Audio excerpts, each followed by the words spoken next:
that has just become clearer, that the rot was much worse than I anticipated when I took the job.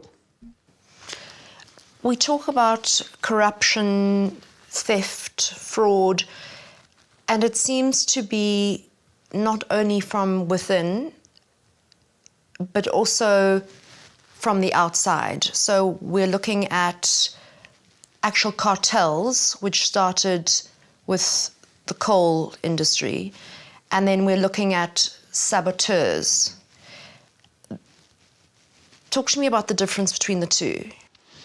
We know of at least 4 organized crime cartels operating in Mpumalanga in Eskom. Some of them also have interests in Transnet, and we see that in our inability to rail coal to Majuba Power Station, for example, where we don't have enough electric locomotives because the overhead lines are stolen, and Transnet doesn't have enough diesel locomotives because these are being tampered with and otherwise disabled. So these 4 cartels are quite sophisticated as far as we can tell. They are well organized. It's interesting that they've adopted the language of the mafia, so people are called soldiers, and they have a hit squad,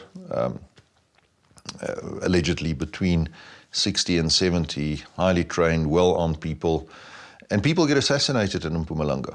I think the media maybe has become very used to these reports, so it doesn't receive much airtime anymore, but every week there's pretty much an assassination.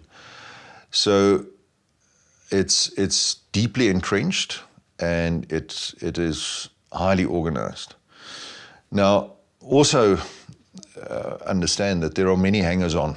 So if there is a contractor who gets paid a pittance to do cleaning or whatever the case may be, to pay someone like that 5,000 Rand to walk past a gearbox with a screwdriver and just with a sharp jab knock out the sight glass where you can check the oil level.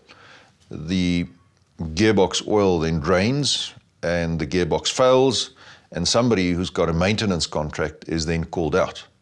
But the individual who committed the act of sabotage, because that's what it is not the kingpin. That's just one of the runners. Soldier, yeah. And that is where I think we have a systemic problem, is that